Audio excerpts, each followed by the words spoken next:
Não, do ladinho aqui, ó. Esse aqui. Isso.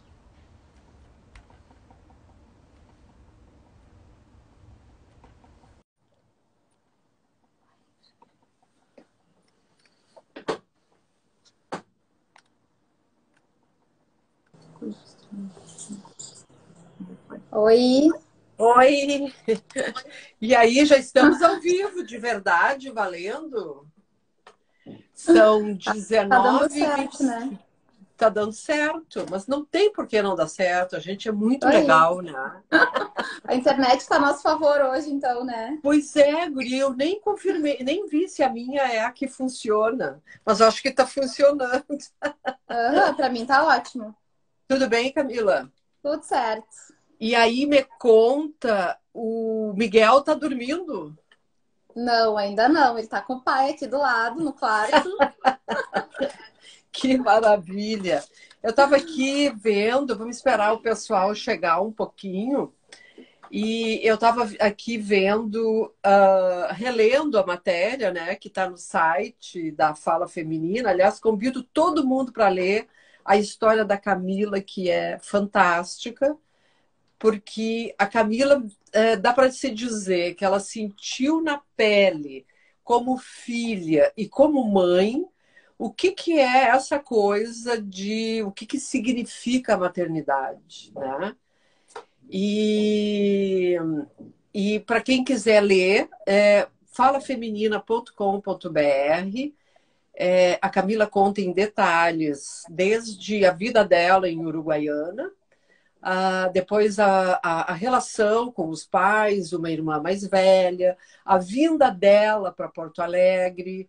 E, gente, ela começou, deixa eu ver, a faculdade de medicina com 16 anos? 16, 17 anos? 17 para 18. Mas barbaridade, guria, mas tu era estudiosa mesmo. Era, desde E sempre. ainda na URGS, que é algo, que é uma universidade que exige que alguém, que as pessoas tenham feito um ensino médio sabendo português, matemática, geografia, história, literatura, tudo isso, né? Para ti, É. como é que foi entrar na universidade assim, com essa idade tão jovem? E vinda lá de Uruguaiana, como você dizia lá em Santa Maria, Uruguaiana, né? Lá de Uruguaiana, bem longe, né? É. Sabe que eu acho que eu fui criada assim pela minha mãe, sempre com aquele objetivo assim, tu tem que estudar, né? Tu tem que estudar, tu tem que ter uma profissão, independente do que for. Então, acho que estudar para mim desde pequena nunca foi uma coisa difícil, assim, sempre foi natural, sempre Aham, foi o que eu realmente era o que eu tinha que fazer, né? Eu achava que não estava fazendo mais nada do que a minha obrigação. aham, Então, com 16 foi que eu decidi que eu queria vir para Porto Alegre, porque eu queria estudar aqui. E aí vim, minha mãe veio junto, né? Porque naquela época, como eu te contei na matéria ali, eu não sabia fazer nada em Uruguai, né? Morava em Uruguaiana, era uma vida muito tranquila. Não sabia nem pegar ônibus em Porto Alegre, né? Imagina se eu ia morar sozinha aqui, não tinha como dar certo. E, e aí vim, estudei assim o ano inteiro, né? E graças a Deus deu certo aí, graças a Deus é o meu empenho, né? sim. E Deus ajuda muito a quem se empenha, né? quem madruga, né? É verdade. Aham. E é uma faculdade maravilhosa, né? Acho que todo mundo que já fez qualquer coisa na Universidade Federal sabe que é uma universidade de realmente de um nome muito, muito legal e que nos dá uma formação muito boa, né? Então, Uhum. acabei ficando depois, né, no Hospital de Clínicas, que também é o hospital que a URGS fazia todos os estágios, então já era o hospital onde eu fazia todos os estágios da faculdade. Então, acabei ficando 10 anos da minha formação, né? Toda a faculdade e a residência, os 4 anos, lá dentro do Hospital de Uhum. Clínicas. E foi basicamente onde eu aprendi quase tudo que eu sei, né? Uhum. Pô, o Hospital de Clínicas é um hospital de pesquisa, de referência, que aprofunda, não é? Todos os temas, assim. É um hospital de estudos, né? De pesquisa Sim. mesmo.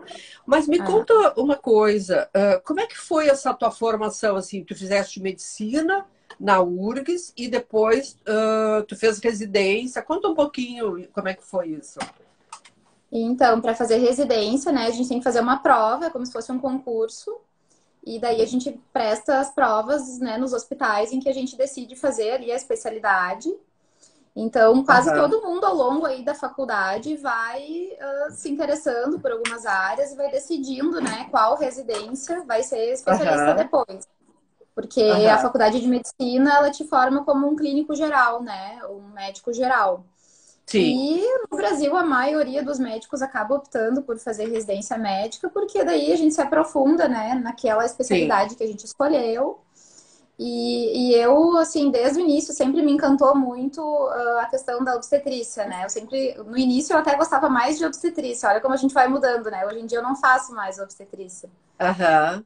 Por que que tu E queria obstetrícia? Te encantava essa coisa de do corpo da mulher, era um ensaio para essa tua área da reprodução? com Como é que foi? certeza, eu sempre gostei, eu sempre fui muito rodeada de mulheres, né? Minha mãe, minha avó, minha irmã. Então, para mim, acho que o universo da mulher sempre foi mais próximo, sabe, da minha vida e tal. Então, acho que eu sempre me identifiquei mais com as mulheres. Sim. E tanto que engraçado, né? Quando eu engravidei, eu jurava que ia ser menina. Menino? E eu tinha isso assim na cabeça, menina. Eu achava que ia ser mulher. Ah, aham. E aí, quando veio a ecografia ali que apareceu que ele ia ser menino, né? Foi uma surpresa, assim, porque, nossa, menino vai ser, né? Uma coisa, vai ser um mundo novo. Eu tava esperando por uma mulher, porque ia ser mais fácil pra mim, né? Por que que ia ser mais fácil pela tua convivência com as É, outras, com as mulheres, com a tua mãe, com a tua avó, com a tua irmã? Tu tem uma irmã porque 14 anos mais velha do que tu, né? isso. E o teu pai Aham. faleceu antes, então tu te cria num ambiente bem feminino, né? Bem feminino. Aham.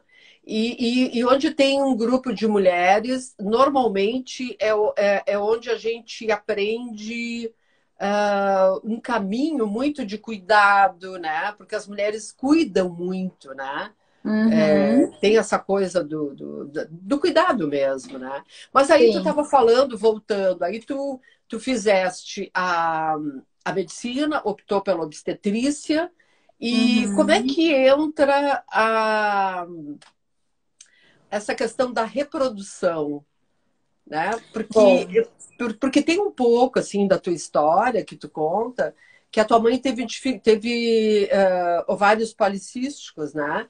Então ela aham. teve dificuldade de ter de engravidar e tal. Sim. E depois, então, tu já nasce dentro deste quadro, né? E como é que foi para ti essa escolha? Tu acha que ela já vem num imaginário, numa coisa tua de cabeça e tal? Como é que foi? É, eu acho que a escolha da medicina em si já foi um pouco assim, já teve uma certa relação familiar, né? Porque acho que o fato do meu pai ter ficado doente quando eu era pequena, de ter essa questão da minha mãe, do ovário policístico, acho que tudo isso, assim, aos pouquinhos foi me levando para o lado da saúde, né? Que foi um Uhum, lado diferente do resto da maioria das pessoas da minha família, que eram mais da agricultura. Então, na residência, a gente acaba aprendendo todas as áreas, né, da nossa especialidade. Então, a gente estudava muito, né, tanto ginecologia quanto a obstetrícia. E ao uhum. longo dos anos ali da residência, eu fui vendo que sim, eu gostava da obstetrícia, porque o momento do nascimento, né, tu tá ali presente, acompanhando uma É família, o nascimento de impressionante, uma né? família é uma coisa muito poderosa, né? Muito. Acho que os primeiros partos que a gente faz, eles ficam gravados na memória, assim. Eu lembro até Uhum, hoje, né, do primeiro bebê que eu fiz o parto no início da residência. uhum, Mas a gente começa a perceber também que a vida do obstetra é uma vida complicada, né? De não ter horários, de uhum, ser, às vezes, uma correria, porque a mulher pode romper bolsa, pode acontecer qualquer coisa, entrar em trabalho de parto a qualquer momento, né? aham, E aí eu fui vendo também que tinha várias outras áreas, né? Dentro da ginecologia, a parte cirúrgica, a parte, né, de outras doenças. E eu comecei a ter um olhar diferente ali sobre a reprodução, ali mais ou menos no meio da minha residência. Mas por que E isso? Desculpa eu te interromper, quando tu fazia os partos, como é que entra a reprodução, não é? porque o parto, ele é o contrário da reprodução assistida, né? Ele já é ele já é um acontecimento que depende muito da mulher e tu já tinha e já estava resolvido isso para ti. Aí entra a reprodução, como é que foi? Eu acho que foi, assim, a gente acaba passando por vários estágios, né, dentro da nossa especialidade. Então, a gente acaba tendo convivência com todas essas áreas, né?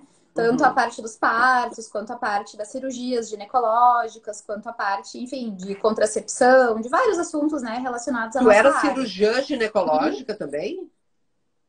sim, a gente aprende cirurgia ginecológica também. Hoje em dia eu faço cirurgia ginecológica também. Uhum. E muito por influência também do meu professor, que é o João Sabino, que é com quem eu trabalho hoje em dia, né? Então ele é um dos professores lá do Clínicas. E ele me incentivou muito a gostar dessa área, a estudar nessa área, né? Acabei fazendo mestrado nessa área com ele também. Então, acho que eu acabei me apaixonando ao longo do tempo, conhecendo melhor a minha especialidade, né? E tudo a ver com a minha família, né? Tudo a ver com a minha mãe. Uhum. Então, acabou que acho que fechou um ciclo, assim, e às vezes eu percebo que, nossa, acho que era para eu fazer isso mesmo, né? Porque Uhum. parece que eu tô conseguindo realmente ajudar outras mulheres através, né, até do meu nascimento, que foi um nascimento que não precisou de reprodução assistida, porque meus pais naquela época não sabiam que existia, né? Foi uma, Uhum. né, uma gravidez espontânea, mas que demorou um tempão para acontecer. Sim, ela não tinha, ela não tomava pílula nem nada, mas também não engravidava, não tinha. Isso. Uhum. E agora, tu começou há quantos anos que tu está fazendo reprodução, fertilização Deixa e eu tal? ver. Desde 2018, uns Uhum. 4 anos. Quantas mulheres já passaram assim pelo teu consultório? Tu Nossa, tem não ideia? sei. Não Aham, tenho esse cálculo. aham. Bom, e as mulheres te procuram em que situação? Elas já tentaram de tudo? Como é que é? ah, em que momento assim elas te procuram quando elas estão meio desesperadas, meio não tem saída? Assim, eu faço ginecologia geral também, né? Então, eu tenho várias pacientes em que, na verdade, elas são saudáveis e elas vão lá para fazer os seus exames de rotina. E muitas vezes a gente começa a conversar desse assunto, às vezes, né? Ah, como é que tá o teu planejamento? Tu tem ideia de ter filhos ou não? Então, eu gosto muito de pegar esse início também, quando a paciente às vezes não tá pensando nesse assunto. E a gente chega ali, às vezes, para dar uma orientação, para dar um norte, né? Porque muitas mulheres Uhum, não pensam sobre esse assunto, sobre esse planejamento, muitas vezes deixando, né, isso indo mais para frente sem nenhum planejamento, mas boa parte dos casais e das mulheres que chegam já estão tentando há um tempo, né, engravidar sem sucesso. E vem para uma investigação, ou já vem com um diagnóstico, né, definitivo e uma indicação de tratamento. uhum, Então, eu diria que o leque é grande, assim, tem desde a mulher que começou a tentar, da mulher que está se preparando para tentar engravidar, e uhum, realmente dos casais que têm já uma definição de infertilidade e que vão precisar de uma investigação ou vão precisar de um tratamento específico, né? uhum. O que me chamou muito a atenção foram os dados que a gente publicou na matéria, não é? De que é muito pequeno a partir dos 40 anos de idade, ao redor dos 40, as mulheres Uhum. têm só 5% de chance de engravidar. E a maioria das tuas pacientes estão nessa idade. Quando elas chegam aos 40, elas já entenderam que agora é tudo ou nada, né? Como é que é isso? Eu diria que boa parte das pacientes elas são acima de 35 anos. Uhum, Que é o momento justamente em que a gente começa a ter uma redução de fertilidade por conta da idade da mulher. uhum, E existem, claro, vários casais ao redor aí dos 40 anos, 40 e poucos anos. E acho que é bem variável, assim. Tem já uma parcela de mulheres que já está ciente de que a idade realmente é um fator importante e sabe que não se tem muito tempo a perder, né? Que às vezes Sim. alguns meses já podem definir que talvez ela não consiga engravidar, né? Nem espontaneamente, nem com tratamento.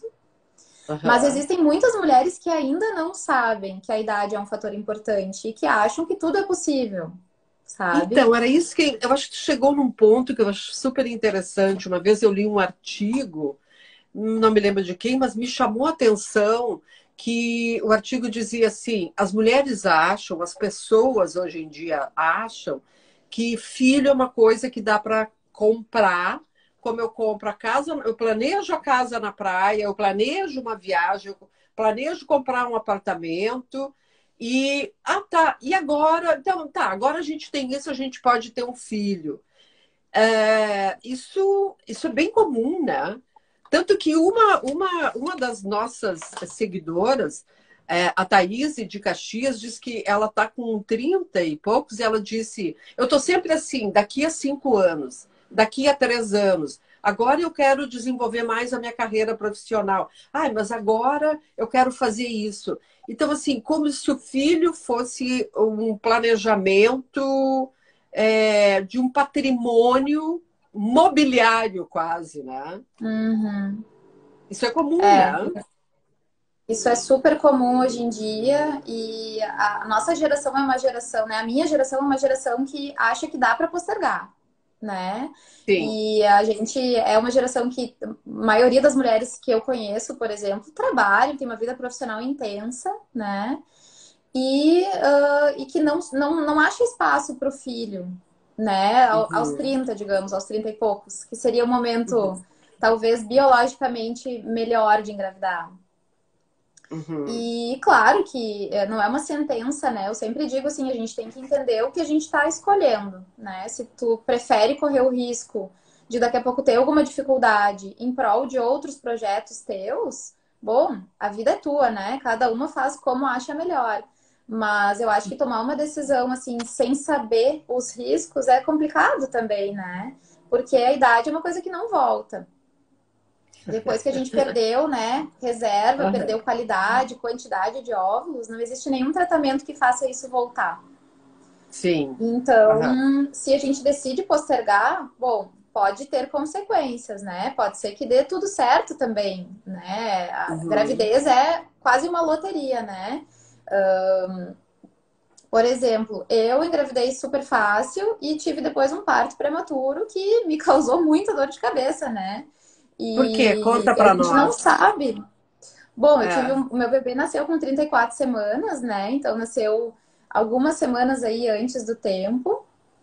E Tu apesar tinha da que gravidez ter idade? sido. 30, tu tinha 31, 32? Eu engravidei com 31 e ele nasceu logo depois que eu tinha feito 32. Aham, aham. E, e acabou que ele nasceu, né? Antes da hora. E ele ficou na UTI, né? Precisou de aí 20 e poucos dias de UTI neonatal.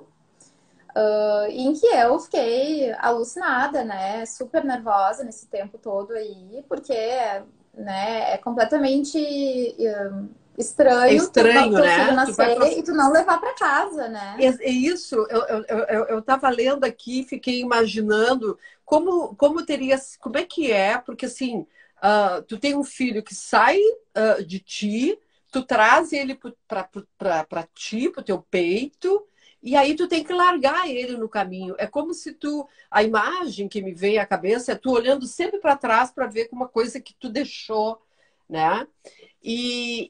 Mas hoje eu olho para o Miguel, eu não conheço vocês pessoalmente, mas pelas fotos que eu vi, o Miguel tá ligadíssimo e tá muito faceiro, né? Então, assim, eu acho que não pegou nada nele, né? Tu te sentia, que sensação que dá quando tu não leva para casa? Além disso que eu descrevi, deve dar uma sensação meio de perda, fracasso. Como é que é isso? Não sei se eu consigo descrever, mas é como se fosse um vazio, como se faltasse um pedaço de mim, sabe? Aham. Aham. A gente ficava, né? Eu e meu marido, a gente ficava o dia inteiro no hospital com ele. E, claro, de noite a gente voltava para casa para dormir, porque não tinha como dormir ali do lado dele, né? E a gente tinha que Aham. dar uma descansada para no outro dia voltar.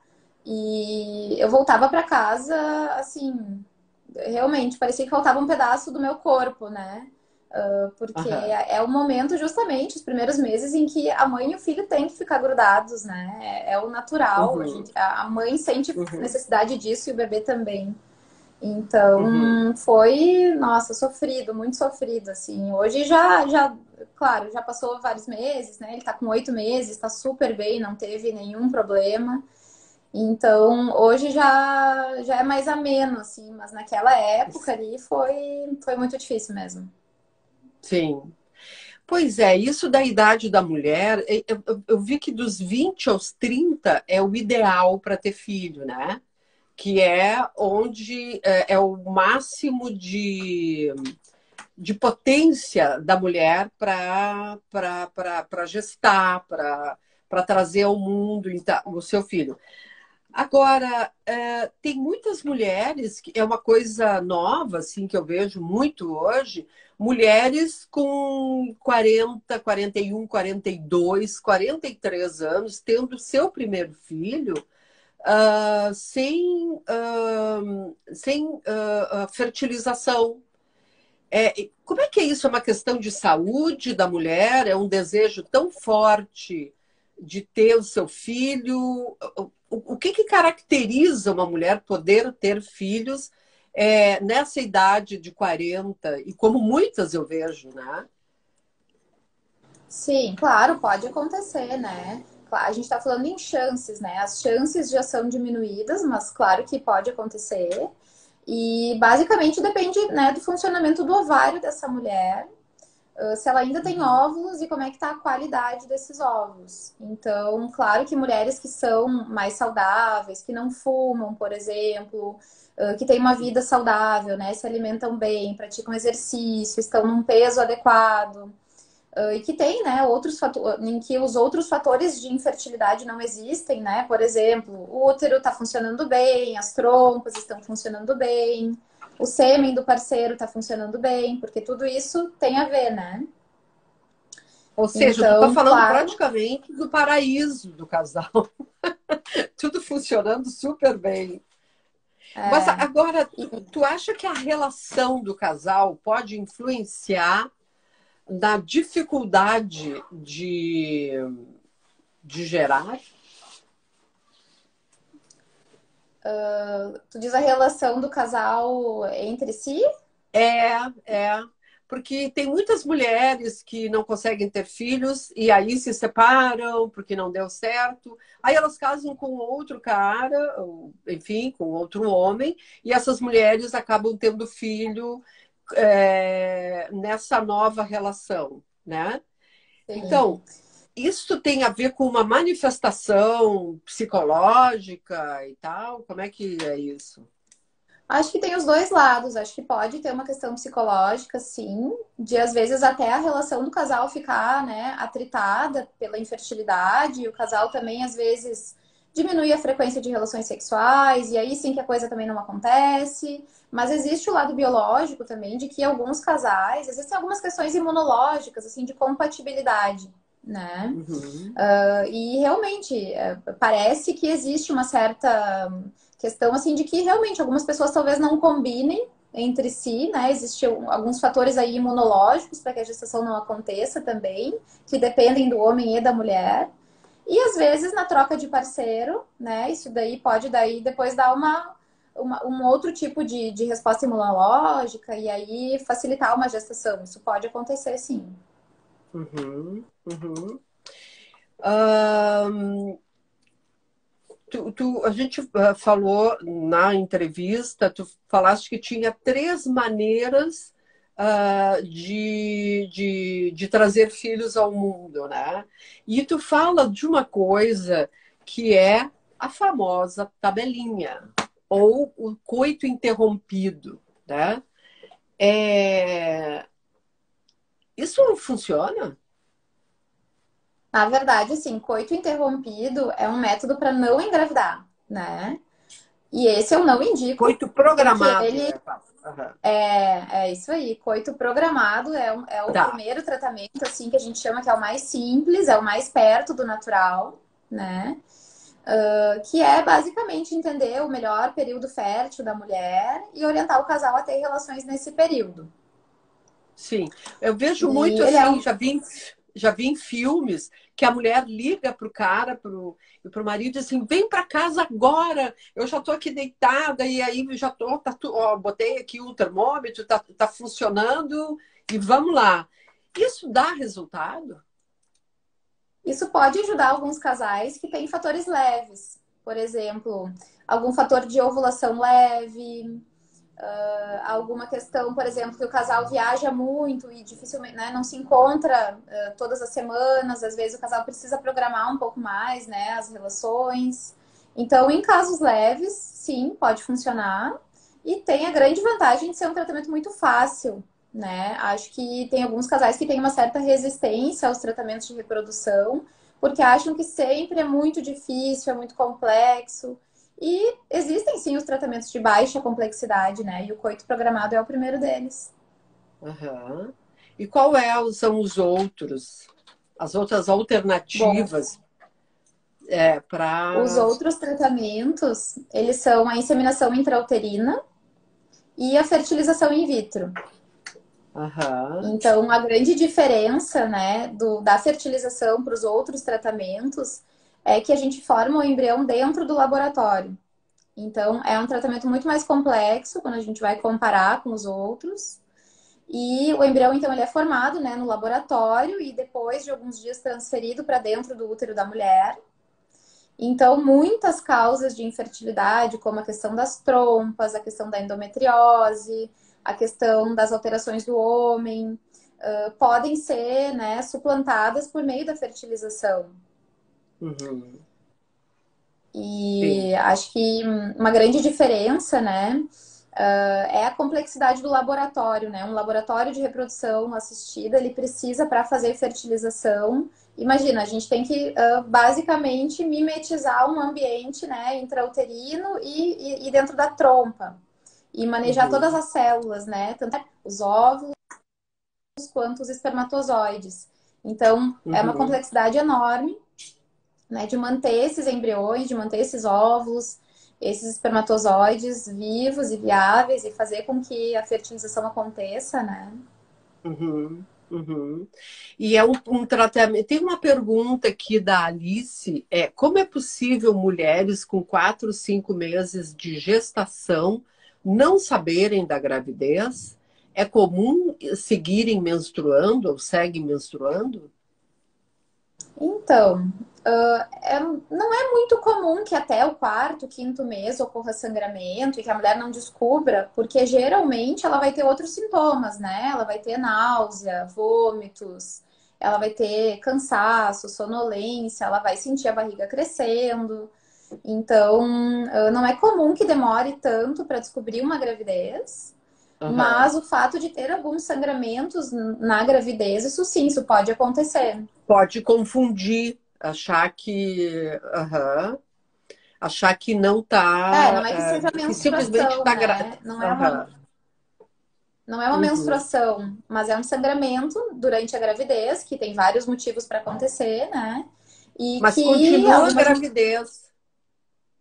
Mas pode continuando a acontecer gravidez. da gravidez tá tudo bem, e pode acontecer também de ter complicações na gravidez por causa de sangramento, né? Tem que sempre ser avaliado, né, no consultório do médico ou na emergência, quando existe sangramento assim na gravidez, porque a gente tem que ver se tá tudo bem com o bebê, né? Às vezes, Uhum. sangramentos intensos podem ocasionar um aborto, por exemplo. Uhum. Tu falaste então da reprodução dos embriões e tal. É, Esses são tratamentos caros e muito dolorosos, não são? Eu me lembro que eu acompanhei assim uma pessoa conheci uma mulher conhecida que era muito pesado para o corpo dela tudo aquilo que era necessário para que preparasse ela para uma gravidez, né? É muito pesado para a mulher. Eu diria que é pesado de várias formas, não só na parte financeira, mas na parte psicológica, né? E Uhum, física também, às vezes, algumas mulheres vão ter efeitos colaterais das medicações, né? As medicações, elas são injeções que a mulher tem que aplicar e por uma média de 10, 12 dias, para que o ovário cresça. Então, numa fertilização, essa medicação ela é fundamental, né, para o sucesso do tratamento. E algumas mulheres vão ter efeitos colaterais, né? Dor de cabeça, náusea, inchaço, dor no abdômen. Em uhum. geral, eu diria que os sintomas físicos, eles não são tão ruins, pelo que eu vejo, assim, pelo que eu acompanho. Eu acho que muito mais é lidar com a ansiedade do tratamento tá acontecendo, para saber se vai dar tudo certo, se a mulher vai realmente conseguir engravidar. E claro, Uhum. tem o custo financeiro, que também, né, no Quanto Brasil, os tratamentos eles custa? são. Quanto custa para ter um filho com Então, via em geral, reprodução assistida? a gente não pode, assim, dar valores, né? A não ser em Não, mas consulta médica. Isso é. sim, sim, sim. Eu estou falando de maneira geral, assim, né? De maneira geral, te diria que pode ser tão variável quanto R$ 1.000 ou quanto 20, 30, 40. Então, Uhum. realmente o custo ele pode variar muito porque os tratamentos são diferentes, né? Como a gente falou, existem 3 modalidades de tratamento. E Nós já pode ser que falamos o de casal duas, né? precise. Falamos de 3, porque Nós tem falamos de duas. o coito O programado, segundo? a inseminação Aham. intrauterina e a fertilização in vitro. Tá. Então, são 3 Sim. alternativas em geral. Aham. E, O e índice alguns de casais vão sucesso precisar do. de vários. Uhum.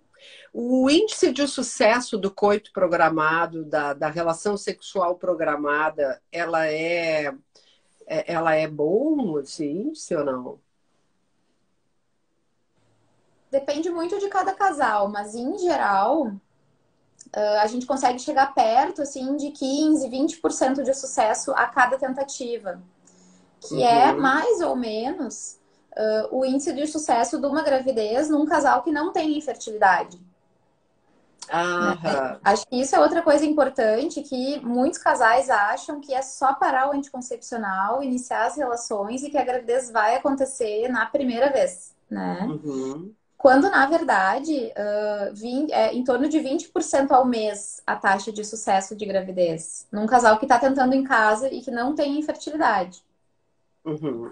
Então, Isso é é por isso que a baixo. gente espera um ano. Aham.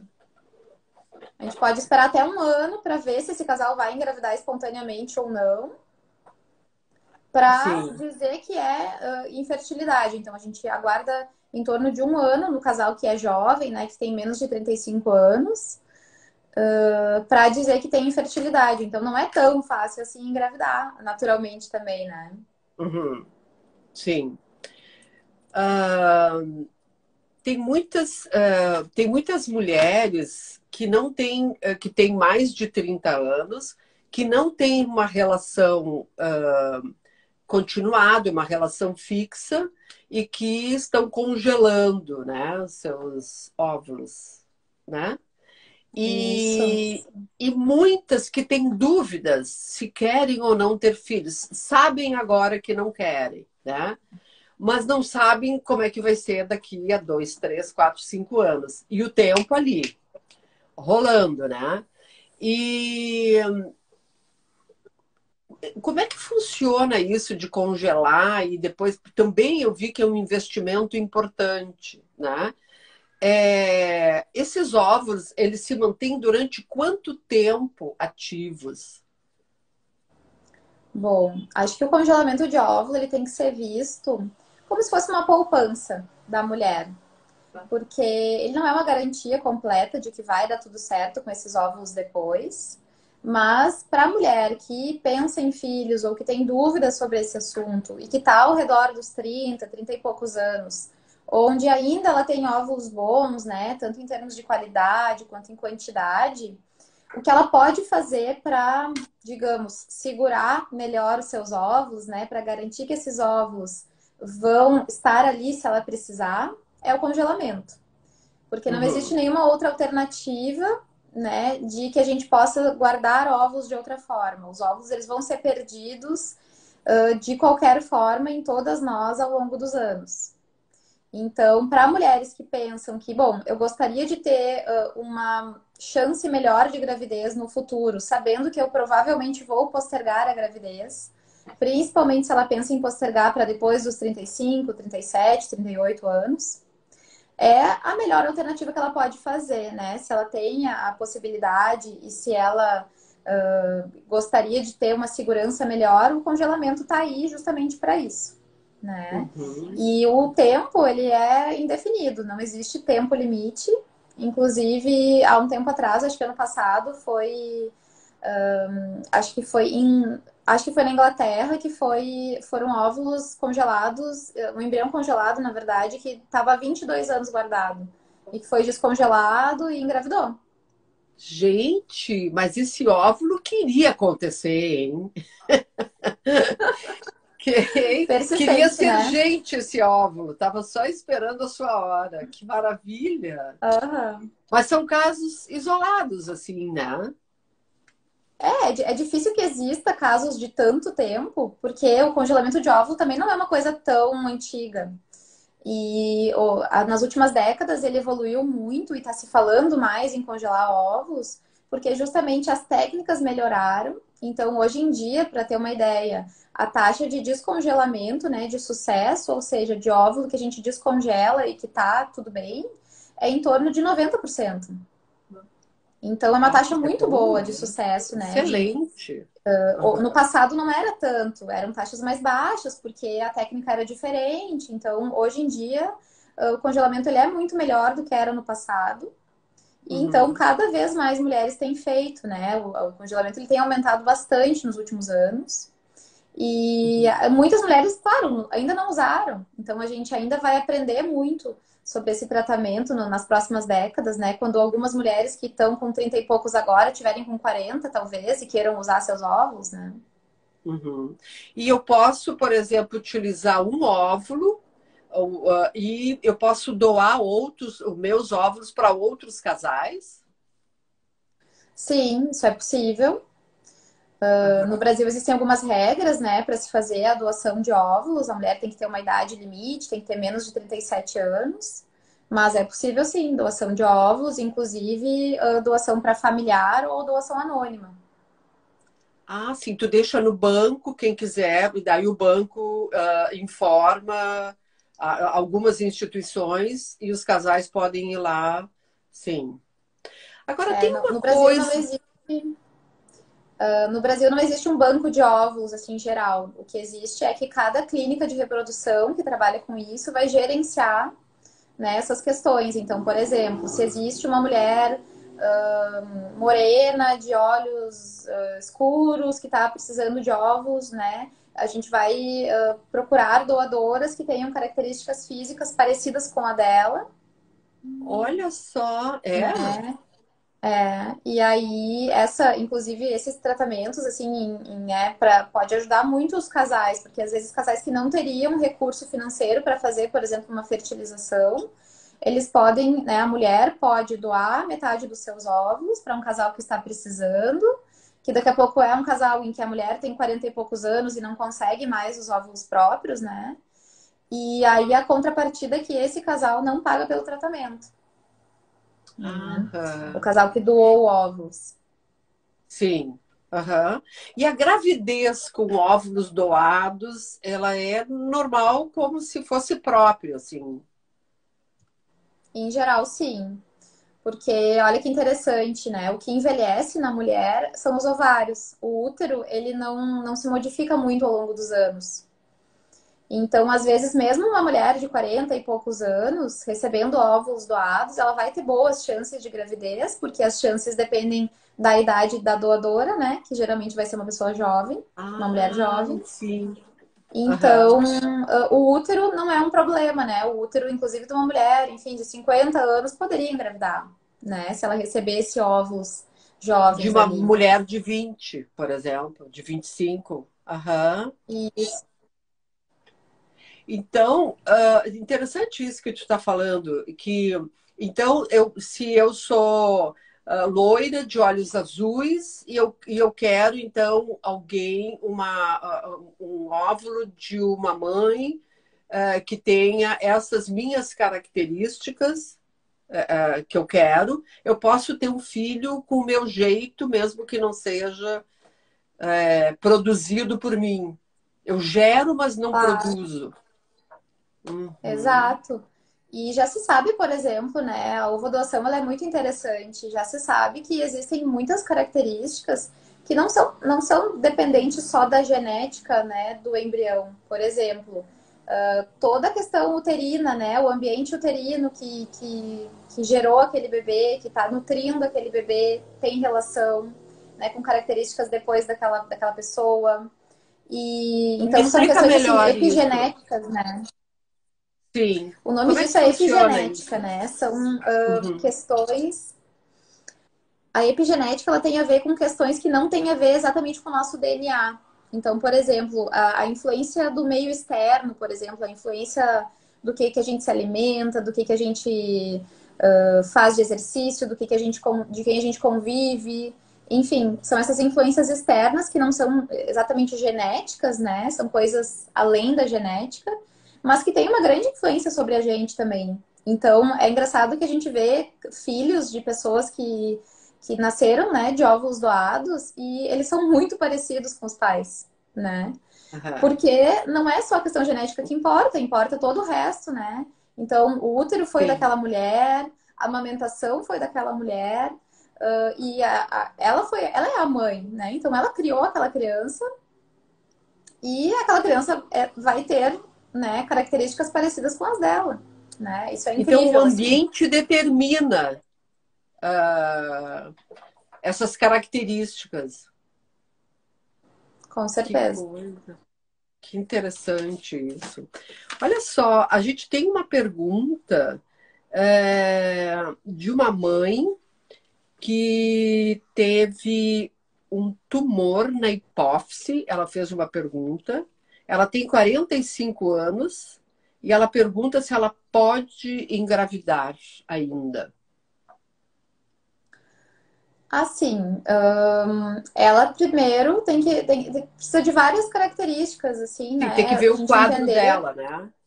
tem que entender qual é o quadro geral. Por exemplo, se ela menstrua todos os meses, como é que tá a questão do ovário dela, né? Se a reserva do ovário é boa ou não. Em geral, 45 anos já é uma idade em que o ovário tá quase parando de funcionar, né?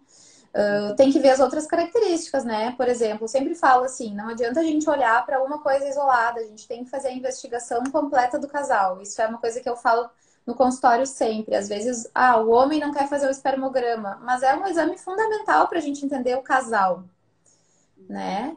Porque quem engravida é o casal, não é só a mulher, não é só o homem. Então a gente tem que olhar o panorama geral, né? Um homem que não quer fazer espermograma, ele está dizendo que ele não quer ter filhos, né? Então, complicado, né? O que a gente faz com esse homem? Olha, tem muita mulher que pega na mão e leva no laboratório, né? Às vezes é o único jeito, assim, do homem ir lá fazer. Mas eu acho que esse tipo de homem, tu tem que pegar na mão para tudo. Não é só para. Tu acha que ter. Agora, uma pergunta mais conceitual. Tu acha que ter filhos é uma coisa de mulher? Não, eu acho que é uma coisa dos dois. Não, tudo bem. Mas assim, as mulheres são quem define quem quer ter filhos são as mulheres. Não, deixa eu melhorar a minha pergunta. Se uma mulher quer ter filhos, não há Cristo que ataque. O cara pode querer, não querer e tal, ela vai ter filhos, né? Então, tu vê no consultório mais as mulheres empenhadas em ter filhos mais do que os homens? Como é que é? Ah, entendi tua pergunta agora. Eu acho que boa parte, sim. Eu acho que muitas vezes é um desejo mais profundo, assim, da mulher. Mas eu também vejo muitos casais, e eu tenho que defender os homens um pouquinho aqui, porque tem muitos homens muito afim também, sabe? Que vão nas consultas junto, que vão em todo o tratamento junto, que estão ali do lado, sabe? Eu acho que, claro, tem vários homens que têm resistência e que vão fazer porque a mulher quer muito. Mas eu vejo muitos casais que realmente têm uma parceria desde o início, assim, muito grande, para engravidar e que sabem da importância de estar junto da mulher naquele momento, porque, Eles claro que a querem ter mulher, uma ela. família, né? Tem uma coisa de querer uma Exato. família. Aham. E teve até um caso bem legal há um tempinho atrás, em que o casal, assim, os dois super, né, afim do tratamento. E aí, no dia da transferência de embrião, que é um dia super especial, né? O dia que a gente coloca o embrião lá dentro do útero. E aí, né, espera alguns dias para ver se o casal engravidou mesmo. E ele não pôde ir no dia da transferência.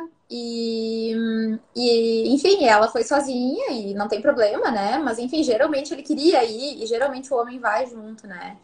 E ele deixou um chocolate para ela, não falou nada, assim, entregou ali para a Ah, secretária, mandou entregar, deixou um chocolate para ela comer depois ali do momento da transferência. E ela engravidou. E eu me lembro que a ah. gente brincou assim ali, né? Logo depois, quando a gente viu que ele tinha deixado o chocolate, ó, se isso aí der certo, a gente vai botar na clínica agora que o chocolate é fundamental, né? Um homem com um chocolate é um homem muito potente. É. Que bonito isso, que bonito, né? Foi muito Aham, legal, muito simbólico, assim, né? Que ele tava lá, ele tava presente em pensamento, ele tava do lado dela, claro. né? E Uhum. acho que quando é assim, eu fico encantada, assim, quando os casais realmente os dois estão olhando, né? Estão no mesmo caminho, porque já Sim. é um caminho difícil, né, Fátima? Muitos Bah, casais às vezes brigam, né? Tem separação, inclusive, por causa da infertilidade, né? Não é brinquedo. sim. E Mas essa é uma eu tenho questão crucial, não é, para um casal. Isso é uma questão epicêntrica, né? é, Num casal. Mas tu ia contar outra coisa. eu tenho uma frase aqui no meu Instagram que diz assim, que mulheres com infertilidade sofrem do mesmo nível de ansiedade e depressão de mulheres com câncer. Opa, como é que é isso? E isso é um dado de uma pesquisa, né, antiga já, em que a gente percebe a magnitude, né, da infertilidade. E por isso que eu acho que fiquei super feliz com esse espaço aqui para vir conversar, né, contigo e com o pessoal da Fala Feminina. Porque informação sobre esse assunto acho que nunca é demais. E Uhum. tem muita mulher por aí que não sabe, né, que a idade é um fator importante, por mais que a gente às vezes bata na mesma tecla, né, no consultório e tudo mais. Mas acho que quanto mais mulheres souberem que a idade é um fator tão importante como ele realmente é, né, é o fator mais importante para engravidar. E claro que existem outros fatores, a gente não vai decidir só pela idade. Tem mulher que está com 30 e poucos, mas que não tem nenhuma estrutura para ter filho, né? Sim. E tem que pensar realmente nas outras questões, porque ter filho não é brincadeira, né? É das Não, coisas mais sérias que a gente pode faz na vida, crer. né? Eu diria que se fosse um filme, seria um drama com uma certa comédia, assim, seria uma tragicomédia ter filhos. E ao mesmo tempo, eu vejo que é uma pressão muito grande sobre a mulher, né? Tu vê, não é? A mulher que é comparável, o que é um câncer? Um câncer é o fim da linha, é uma oscilação das células, né? Que há uma confusão, não é, celular no corpo de uma pessoa. Então, assim, a mulher se sente doente, se sente incapaz, né? Uma mulher que quer ter filhos, porque tem mulheres que não querem. Aliás, a gente fez uma matéria sobre as mulheres que decidiram não ter filhos, mas é Uhum. interessante que nas entrevistas tinha uma certa, se tu prestava atenção no depoimento, tinha uma certa contradição do tipo assim, dizia, está claro, não quero ter e tal, e em algum momento, porque se eu e tal, sabe? Porque isso é uma decisão muito pesada, porque tem uma cultura muito que cai sobre a mulher, né? É, um homem que quer ter filhos e não tem, ele pode se divertir de outro jeito. Isso é entre aspas mesmo. Mas uma mulher Uhum. que quer ter filhos é muito complicado. E a Bianca Zasso está perguntando, e as mulheres que querem que produções independentes, como é que é isso? Isso é possível também, né? A partir dos tratamentos de reprodução. A mulher ela tem que comprar um sêmen, né? De um banco de sêmen. Então ela vai escolher ali o sêmen com as características que ela quer, né? Físicas e tudo mais. E aí pode ser feito tanto inseminação quanto fertilização. Os dois tratamentos são possíveis, né? Dependendo de alguns fatores da mulher, mas é perfeitamente possível. Tem muito mais, tem muita procura recente de mulheres de produção independente. Isso não era muito assim, né? Eu acho que tem um pouco mais de procura, mas ainda é uma coisa, ainda é uma exceção. Tem poucas mulheres que fazem produção independente, assim, pelo que eu vejo, né, no dia a dia. Eu vejo muito mais casais, né, casais heterossexuais e casais homossexuais de mulheres. Mas produção independente a gente tem visto pouco, assim. Acho que aumentou em relação às últimas décadas, mas não é o comum. Uhum. Nós estávamos falando sobre essa discrepância entre o desejo da mulher e o desejo do homem de ter filhos. E a nutricionista Simone Bar está dizendo aqui: eu atendo muitas pacientes em que apenas as mulheres estão dispostas a melhorar a alimentação na tentativa de engravidar. Porque ainda ter filho é coisa de mulher, é do corpo da mulher. Então fica contigo resolver essa questão, né? Então, trazendo de novo aquele assunto, né? Tu tem a procura de mulheres homossexuais que estão em busca de ter filhos aumentou ultimamente? Sim, isso a gente vê que aumentou bastante nos últimos anos, a procura de mulheres, casais de mulheres. E elas têm uma taxa de sucesso geralmente muito boa, porque a maioria das mulheres não seriam inférteis, né? São mulheres férteis, elas só precisam da reprodução assistida justamente porque elas são duas mulheres. Então, Aham. as taxas de sucesso geralmente são muito boas. É maior a taxa de sucesso entre um casal homossexual feminino do que um casal hétero, se for comparar? Se fosse comparar casais da mesma idade, depende um pouco de alguns outros fatores. Por exemplo, tem mulheres, se a mulher homossexual ela não tem nenhum fator, né, de dificuldade de engravidar, e a mulher heterossexual tem fatores importantes, o casal homossexual tem mais chance. Aham. A Thaís Duarte está com uma dúvida: que exames precisamos ficar de olho para avaliarmos no nosso check-up, buscando entender se estamos saudáveis e assim planejar esse momento ainda da maneira convencional? Ou seja, o que ela deve procurar para ter o planejamento de maneira convencional?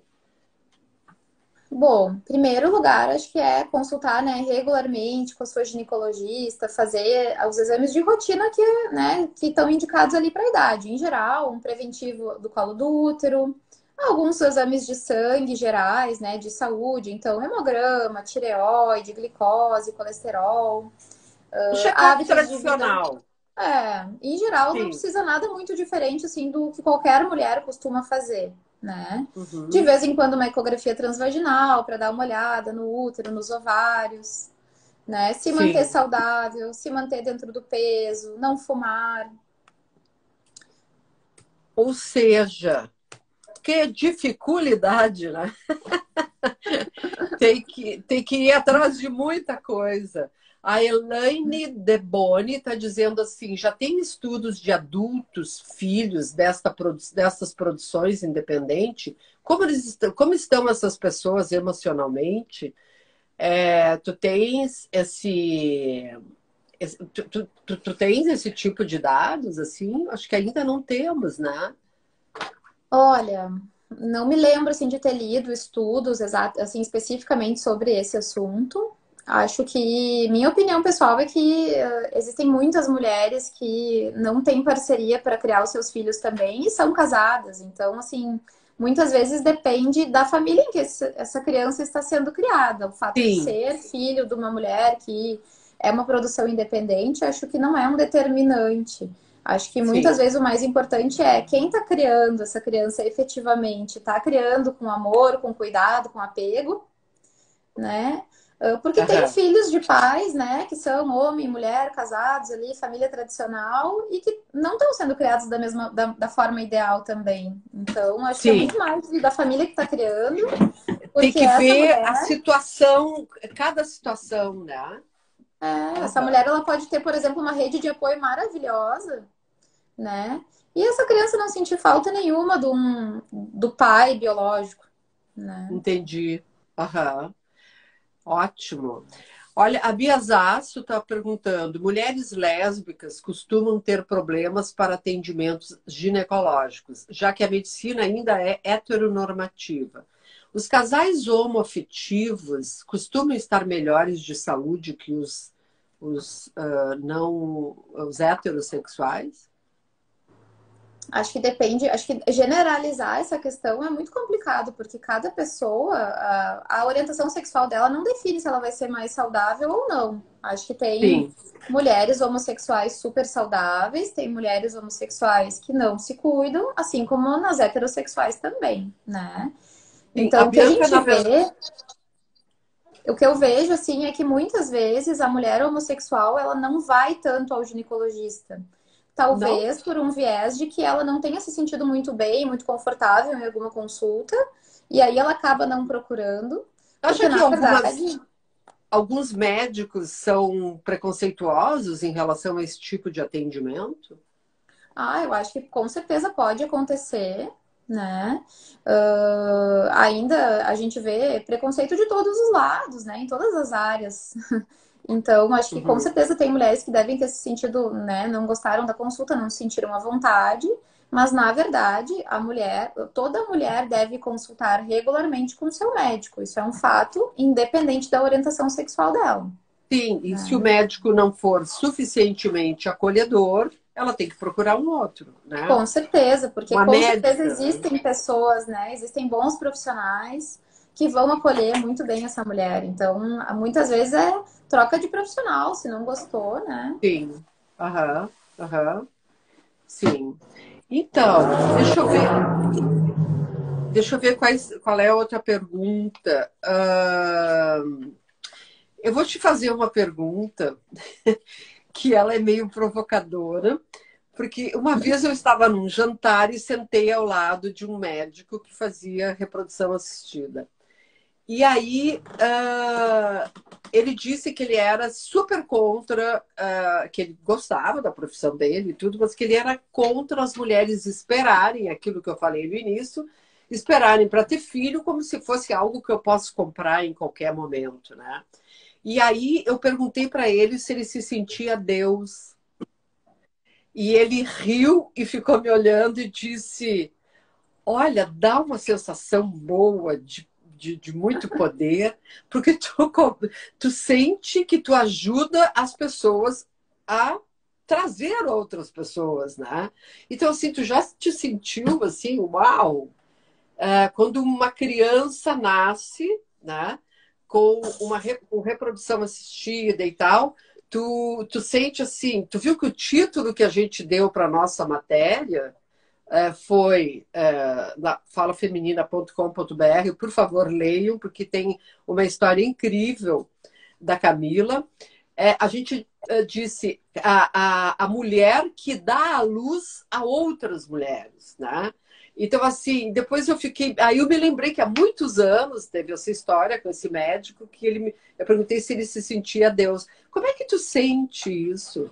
Pessoalmente, tu pode nos contar tudo que tu sente que a gente vai aguentar. Olha, é uma satisfação muito grande, né? Quando um tratamento dá certo. Até porque não é fácil que o tratamento dê certo, então quando dá certo a gente fica muito feliz junto, assim, a gente torce junto, a gente acompanha as ecografias, é uma alegria muito Você grande sente mesmo. quase a mãe, é quase um trio, né?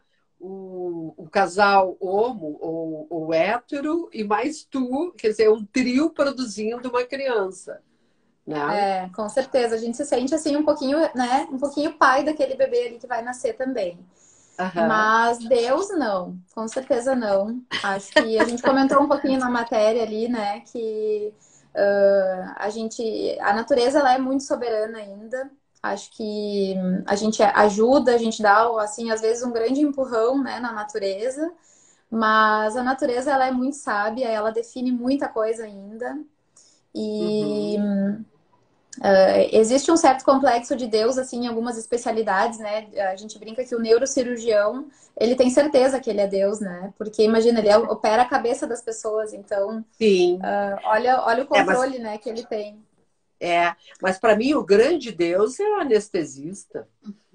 O cara tira a vida e depois traz a vida de volta. Meu Deus, quando o cara está anestesiando, eu digo, ai, ai, ai. Tu já pensou? Mas assim, tem um momento na nossa matéria que tu fala dos dilemas éticos. Quais são os dilemas éticos desse trabalho todo que tu faz? Eu acho que é lidar com toda essa vida, né? Essa responsabilidade imensa, assim, de lidar com o material biológico das pessoas que confiam, né, na nossa clínica. Então, é lidar com os ovos, é lidar com os espermatozoides, com os embriões que se formam depois, né? Todo o cuidado que se tem com esses embriões. E, e realmente da complexidade do tratamento, né? E do casal que está confiando uma das vontades mais importantes da sua vida, né? E Sim, sabendo que pode não dar certo. Então, acho que, sim. por exemplo, eu já uma paciente uma vez, ela tinha 48 anos e ela veio me questionar se ela podia ainda congelar óvulos.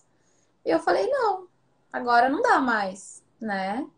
Não tem quase óvulo para congelar e esses óvulos têm uma chance praticamente nula de qualquer coisa, né, de sucesso. Então, a gente tem que ser sincero, né, em relatar que não dá para fazer tudo, nem tudo é possível. Uhum. Ou seja, não dá para ser Deus, não dá para brincar de Deus, né? Agora, uma mulher que pergunta isso, ela não tem informações mínimas, né? A, a, a desinformação, ela é independente da classe econômica? Tem uma certa relação, acho, com a classe econômica, sim. Eu acho que quanto mais informação, quanto mais, né, formação, quanto mais educação, quanto mais nível socioeconômico a mulher tem, a tendência é que ela esteja mais a par da realidade.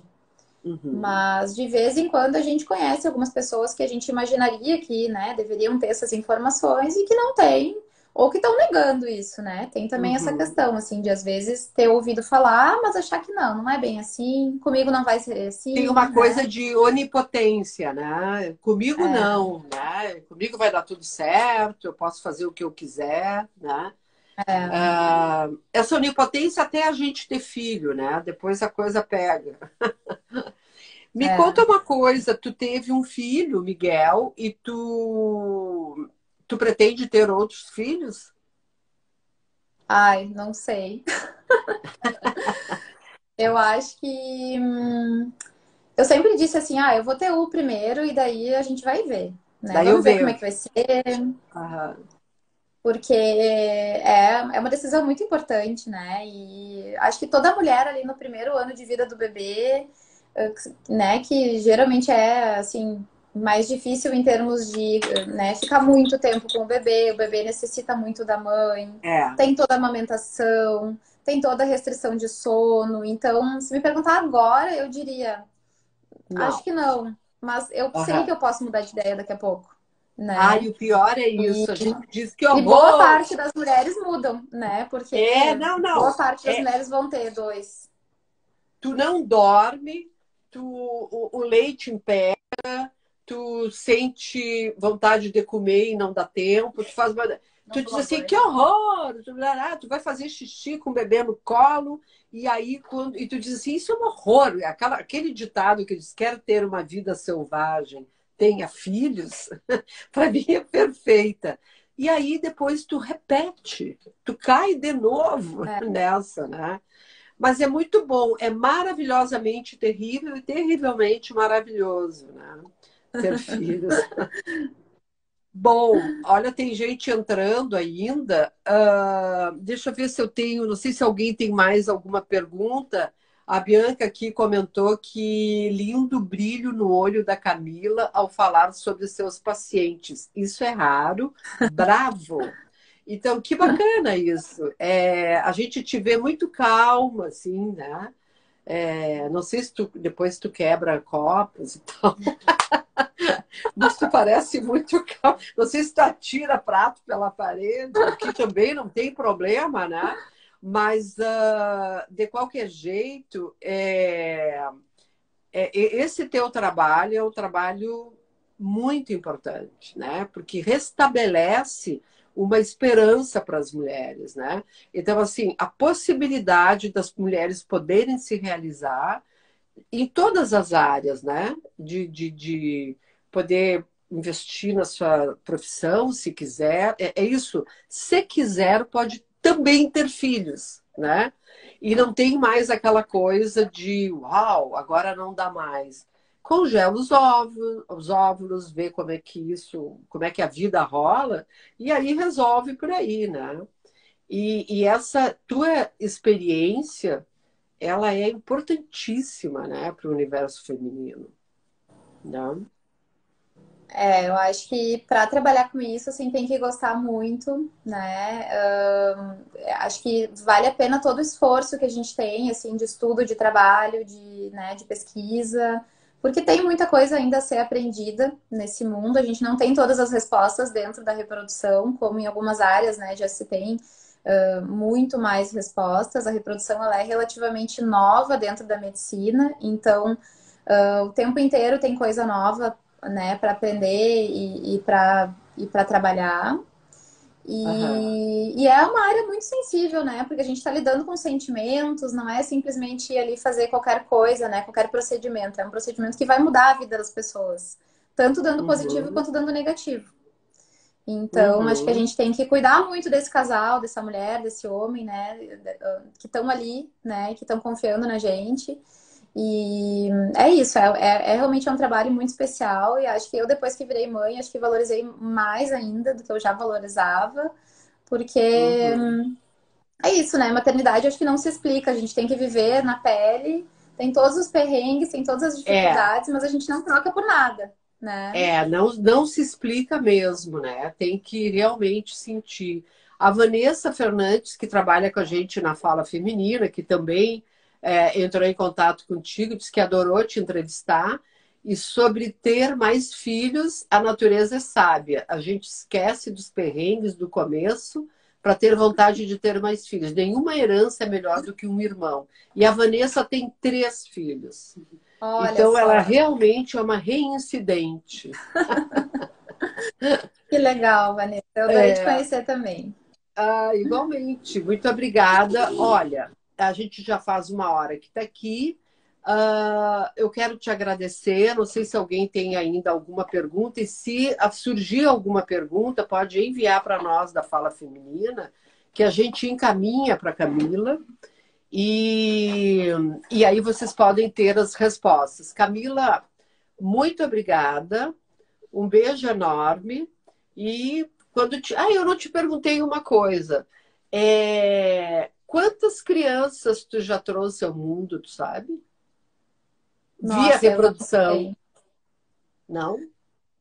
Sabe que eu não Quantos tu sei. já Eu pariu deveria ter via feito esse reprodução? cálculo desde o início, né? Talvez eu ainda consiga fazer esse cálculo. E é interessante de saber, mas de cabeça, assim, eu não sei. Eu nunca fiquei contando. Mas eu tenho Aham. curiosidade também de saber. Sabe, porque isso é uma coisa interessante, porque tu também produz essas crianças, então tu também pare essas crianças da reprodução assistida, né? Muito É legal. verdade. Querida, muito obrigada, um beijo enorme, um beijo para ti, para o Miguel e para o Luciano. O Luciano. Um beijo para vocês, tá? Ai, adorei. Muito obrigada pelo convite, Fátima. Até a próxima. Obrigada e obrigada para todo mundo que entrou aqui. Não esqueçam de entrar na falafeminina.com.br, ler a matéria e nos seguir nas redes sociais. Um beijo, obrigada. Beijo, boa noite. Beijo, obrigada, boa noite.